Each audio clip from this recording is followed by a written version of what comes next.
ओम शांति। दिनांक 17 फरवरी 2025। बाप दादा के साकार मधुर महावाक्य। मीठे बच्चे, बाप तुम्हारा मेहमान बनकर आया है तो तुम्हें आदर करना है। जैसे प्रेम से बुलाया है ऐसे आदर भी करना है, निरादर ना हो। प्रश्न: कौन सा नशा तुम बच्चों को सदा चढ़ा रहना चाहिए? यदि नशा नहीं चढ़ता है तो क्या कहेंगे? उत्तर: ऊंचे ते ऊंची आसामी इस पतित दुनिया में हमारा मेहमान बनकर आया है। यह नशा सदा चढ़ा रहना चाहिए, परंतु नंबरवार यह नशा चढ़ता है। कई तो बाप का बनकर भी संशय बुद्धि बन हाथ छोड़ जाते तो कहेंगे इनकी तकदीर।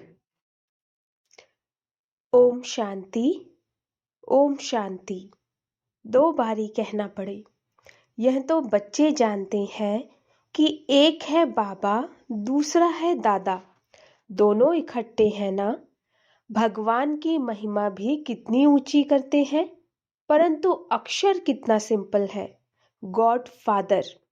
सिर्फ फादर नहीं कहेंगे, गॉड फादर। वह है ऊंचते ऊंच, उनकी महिमा भी बहुत ऊंच है। उनको बुलाते भी पतित दुनिया में है। खुद आकर बतलाते हैं कि मुझे पतित दुनिया में ही बुलाते हैं, परंतु पतित पावन वह कैसे है, कब आते हैं, यह किसको भी पता नहीं। आधा कल्प सतयुग त्रेता में किसका राज्य था, कैसे हुआ, किसको यह पता नहीं। पतित पावन बाप आते भी जरूर है। उनको कोई पतित पावन कहते, कोई लिबरेटर कहते। पुकारते हैं कि स्वर्ग में ले चलो। सबसे ऊंच ते ऊंच है ना। उनको पतित दुनिया में बुलाते हैं कि आकर हम भारतवासियों को श्रेष्ठ बनाओ। उनका पोजीशन कितना बड़ा है, हाईएस्ट अथॉरिटी है। उनको बुलाते हैं जबकि रावण राज्य है, नहीं तो इस रावण राज्य से कौन छुड़ावे। यह सब बातें तुम बच्चे सुनते हो तो नशा भी चढ़ा रहना चाहिए, परंतु इतना नशा चढ़ता नहीं। शराब का नशा सभी को चढ़ जाता है, यह नहीं चढ़ता। इसमें है धारणा की बात, तकदीर की बात। तो बाप है बहुत बड़ी आसामी। तुम्हारे में भी कोई कोई को पूरा निश्चय रहता है। निश्चय अगर सबको होता तो संशय में आकर भागते क्यों? बाप को भूल जाते हैं। बाप के बने फिर बाप के लिए कोई संशय बुद्धि नहीं हो सकता। परंतु यह बाप है वंडरफुल। गायन भी है आश्चर्यवत बाबा का जानंती, बाबा को जानंती, बाबा का कहंती, ज्ञान सुनंती सुनावंती। अहो माया फिर भी संशय बुद्धि बनावंती। बाप समझाते हैं इन भक्ति मार्ग के शास्त्रों में कोई सार नहीं है। बाप कहते हैं मुझे कोई भी जानते नहीं। तुम बच्चों में भी मुश्किल कोई ठहर सकते। तुम भी फील करते हो कि वह याद स्थायी ठहरती नहीं। हम आत्मा बिंदी है, बाबा भी बिंदी है। वह हमारा बाप है, उनको अपना शरीर तो है नहीं। कहते हैं मैं इस तन का आधार लेता हूँ, मेरा नाम शिव है। मुझ आत्मा का नाम कभी बदलता नहीं है। तुम्हारे शरीर के नाम बदलते हैं, शरीर पर ही नाम पड़ते हैं। शादी होती है तो नाम बदल जाता, फिर वह नाम पक्का कर लेते। तो अब बाप कहते हैं तुम यह पक्का कर लो कि हम आत्मा है। यह बाप ने ही परिचय दिया है कि जब जब अत्याचार और ग्लानि होती है तब मैं आता हूँ। कोई अक्षरों को भी पकड़ना नहीं है। बाप खुद कहते हैं मुझे पत्थर भीतर में ठोक कितनी ग्लानि करते हैं। यह भी नई बात नहीं। कल्प कल्प ऐसे पतित बन और ग्लानि करते हैं, तब ही मैं आता हूँ। कल्प कल्प का मेरा पाठ है, इसमें अदली बदली नहीं हो सकती। ड्रामा में नूंद है ना? तुमको कई कहते हैं सिर्फ भारत में ही आता है। क्या भारत ही सिर्फ स्वर्ग बनेगा? हाँ, यह तो अविनाशी अनादि पाठ हो गया ना। बाप कितना ऊंचते ऊंच है। पतितों को पावन बनाने वाला बाप कहते मुझे बुलाते ही इस पतित दुनिया में है। मैं तो सदा पावन हूँ, मुझे पावन दुनिया में बुलाना चाहिए ना। परंतु नहीं, पावन दुनिया में बुलाने की दरकार ही नहीं। पतित दुनिया में ही बुलाते हैं कि आकर पावन बनाओ। मैं कितना बड़ा मेहमान हूँ, आधा कल्प से मुझे याद करते आए हो। यहाँ कोई बड़े आदमी को बुलाएंगे करके 1-2 वर्ष बुलाएंगे। फलाना इस वर्ष नहीं तो दूसरे वर्ष आएगा। इनको तो आधा कल्प से याद करते आए हो। इनके आने का पार्ट तो फिक्स हुआ पड़ा है, यह किसको भी पता नहीं है। बहुत ऊंचते ऊंच बाप है। मनुष्य बाप को एक ओर तो प्रेम से बुलाते, दूसरी ओर महिमा में दाग लगा दिया। वास्तव में यह बड़े ते बड़ा गेस्ट ऑफ ऑनर, बड़ी महिमा वाला मेहमान है, जिसकी ऑनर अर्थात महिमा को दाग लगा दिया। कह देते हैं वह पत्थर ठिक्कर सब में है। कितनी हाईएस्ट अथॉरिटी है, बुलाते भी बहुत प्रेम से हैं, परंतु है बिल्कुल बुद्धू। मैं ही आकर अपना परिचय देता हूँ कि मैं तुम्हारा फादर हूँ। मुझे गॉड फादर कहते हैं। जब सब रावण की कैद में हो जाते तब ही बाप को आना होता है, क्योंकि सब हैं भक्तियां अथवा ब्राइड्स, सीताएं। बाप है ब्राइड ग्रूम, राम। एक सीता की बात नहीं, सब सीताओं को रावण की जेल से छुड़ाते हैं। यह है बेहद की बात। यह है पुरानी पतित दुनिया। इसका पुराना होना फिर नया होना एक्यूरेट है। यह शरीर आदि तो कोई जल्दी पुराने हो जाते, कोई जास्ती टाइम चलते हैं। यह ड्रामा में एक्यूरेट नूंद है। पूरे 5000 वर्ष बाद फिर मुझे आना पड़ता है। मैं ही आकर अपना परिचय देता हूँ और सृष्टि चक्र का राज समझाता हूँ। किसको भी न मेरी पहचान है, न ब्रह्मा विष्णु शंकर की, न लक्ष्मी नारायण की, न राम सीता की पहचान है। ऊंचते ऊंच एक्टर्स ड्रामा के अंदर तो यही है तो मनुष्य की बात। कोई 8-10 भुजा वाले मनुष्य नहीं है। विष्णु को 4 भुजा क्यों दिखाते हैं? रावण के 10 शीश क्या है, यह किसको भी पता नहीं। बाप ही आकर सारे वर्ल्ड के आदि मध्य अंत का नॉलेज बताते हैं। कहते हैं मैं हूँ बड़े ते बड़ा गेस्ट, परंतु गुप्त। यह भी सिर्फ तुम ही जानते हो, परंतु जानते हुए भी फिर भूल जाते हो। उनका कितना रिगार्ड रखना चाहिए, उन्हें याद करना चाहिए। आत्मा भी निराकार, परमात्मा भी निराकार, इसमें फोटो की भी बात नहीं। तुमको तो आत्मा निश्चय कर बाप को याद करना है, देह अभिमान छोड़ना है। तुम्हें सदैव अविनाशी चीज को देखना चाहिए। तुम विनाशी देह को क्यों देखते हो? देही अभिमानी बनो, इसमें ही मेहनत है। जितना याद में रहेंगे उतना कर्मातीत अवस्था को पाए ऊंच पद पाएंगे। बाप बहुत ही सहज योग अर्थात याद सिखलाते हैं। योग तो अनेक प्रकार के हैं, याद अक्षर ही यथार्थ है। परमात्मा बाप को याद करने में ही मेहनत है। कोई विरला सच बताते कि हम इतना समय याद में रहा। याद करते ही नहीं तो सुनाने में लज्जा आती है। लिखते हैं सारे दिन में 1 घंटा याद में रहे तो लज्जा आनी चाहिए ना। ऐसा बाप जिसको दिन रात याद करना चाहिए और हम सिर्फ 1 घंटा याद करते हैं। इसमें बड़ी गुप्त मेहनत है। बाप को बुलाते हैं तो दूर से आने वाला गेस्ट हुआ ना।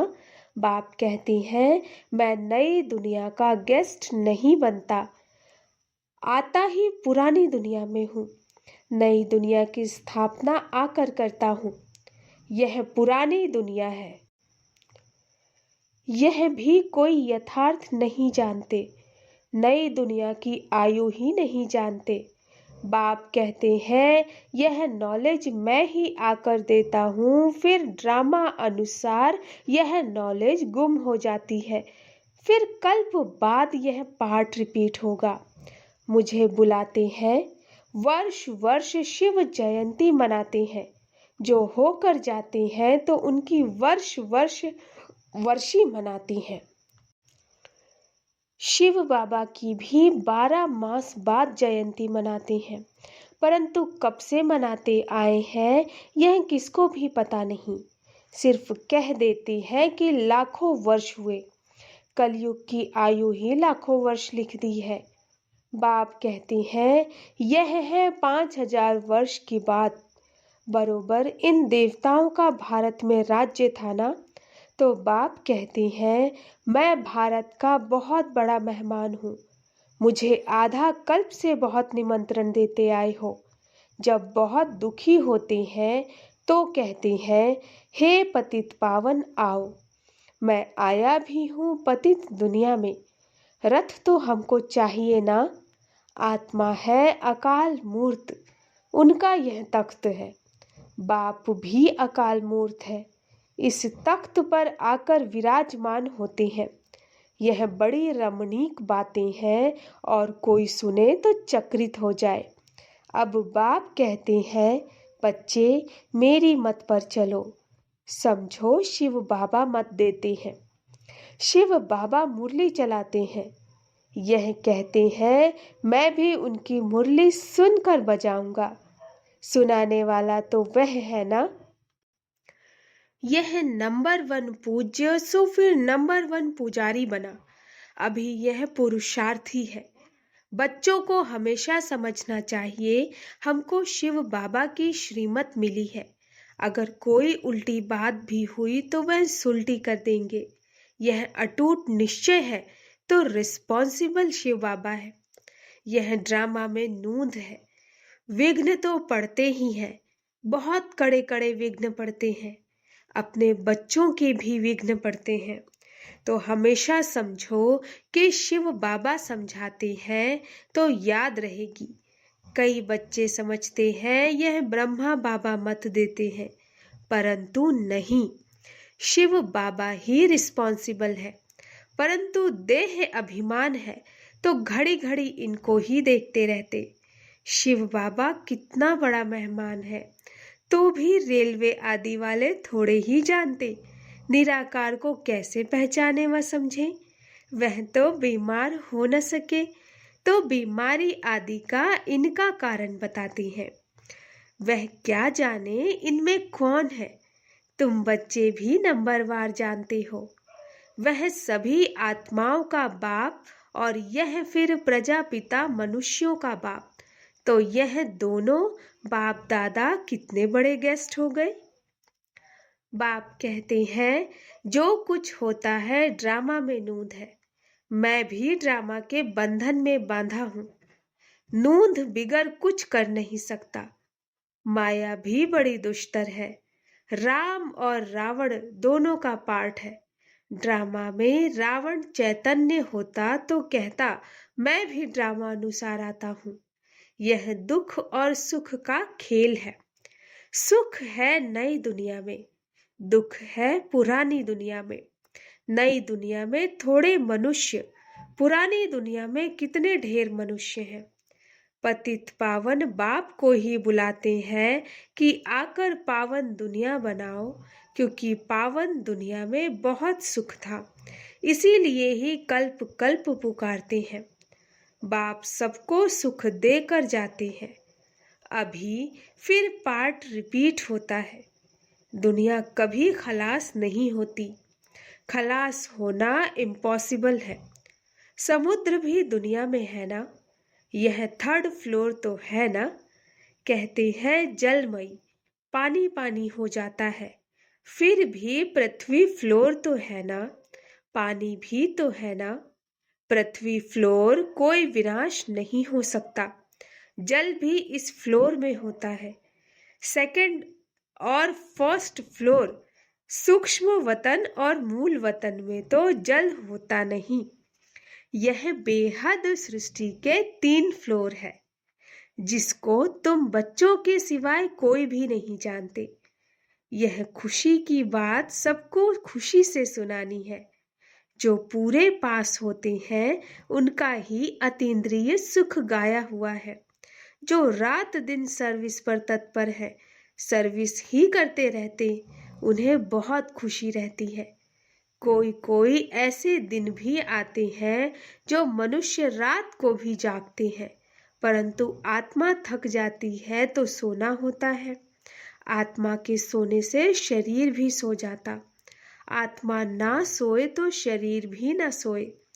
थकती आत्मा है। आज मैं थका पड़ा हूँ। किसने कहा? आत्मा ने। तुम बच्चों को आत्म अभिमानी हो रहना है, इसमें ही मेहनत है। बाप को याद नहीं करते, देही अभिमानी नहीं रहते, तो देह के संबंधी आदि याद आ जाते हैं।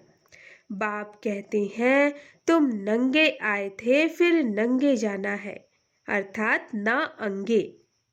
यह देह के संबंध आदि भूल जाओ। इस शरीर में रहते मुझे याद करो तो सतो प्रधान बनेंगे। बाप कितनी बड़ी अथॉरिटी है, बच्चों के सिवाय कोई जानते ही नहीं। बाप कहते हैं मैं हूँ गरीब निवास, सभी साधारण है। पतित पावन बाप आया है, यह जान ले तो पता नहीं कितनी भीड़ लग जाए। बड़े बड़े आदमी आते हैं तो कितनी भीड़ हो जाती है। तो ड्रामा में इनका पार्ट ही गुप्त रहने का है। आगे चल आहिस्ते आहिस्ते प्रभाव निकलेगा और विनाश हो जाएगा। सब थोड़े ही मिल सकते। याद करते हैं ना तो उनको बाप का परिचय मिल जाएगा, बाकी पहुंच नहीं पाएंगे। जैसे बांधेली बच्चियां मिल नहीं पाती, कितने अत्याचार सहन करती हैं, विकार को छोड़ नहीं सकते। कहते हैं सृष्टि कैसे चलेगी? अरे सृष्टि का बोझ बाप पर है कि तुम पर? बाप को जान लेवें तो फिर ऐसे प्रश्न न पूछें। बोलो पहले बाप को तो जानो, फिर तुम सब कुछ जान जाएंगे। समझाने की भी युक्ति चाहिए। अच्छा, मीठे मीठे सिकिलधे बच्चों प्रति माता पिता बाप दादा का याद प्यार और गुड मॉर्निंग। रूहानी बाप की रूहानी बच्चों को नमस्ते। हम रूहानी बच्चों की रूहानी माता पिता बाप दादा को नमस्ते नमस्ते नमस्ते। गुड मॉर्निंग बाबा। धारणा के लिए मुख्य सार, सदा ही हाईएस्ट अथॉरिटी बाप की याद में रहना है। विनाशी देह को ना देख देही अभिमानी बनने की मेहनत करनी है। याद का सच्चा सच्चा चार्ट रखना है। दूसरा, दिन रात सर्विस में तत्पर रह अपार खुशी में रहना है। तीनों लोकों का राज सबको खुशी से समझाना है। शिव बाबा जो श्रीमत देते हैं उसमें अटूट निश्चय रख कर चलना है। कोई भी विघ्न आए तो घबराना नहीं। रिस्पॉन्सिबल शिव बाबा है, इसीलिए संशय न आए। वरदान, श्रेष्ठ वेला के आधार पर सर्व प्राप्तियों के अधिकार का अनुभव करने वाले पद्मा पदम भाग्यशाली भव। श्रेष्ठ वेला के आधार पर सर्व प्राप्तियों के अधिकार का अनुभव करने वाले पद्मा पदम भाग्यशाली भव। जो श्रेष्ठ वेला में जन्म लेने वाले भाग्यशाली बच्चे हैं, वह कल्प पहले के टचिंग के आधार पर जन्मते ही अपने पन का अनुभव करते हैं। वह जन्मते ही सर्व प्रॉपर्टी के अधिकारी होते हैं।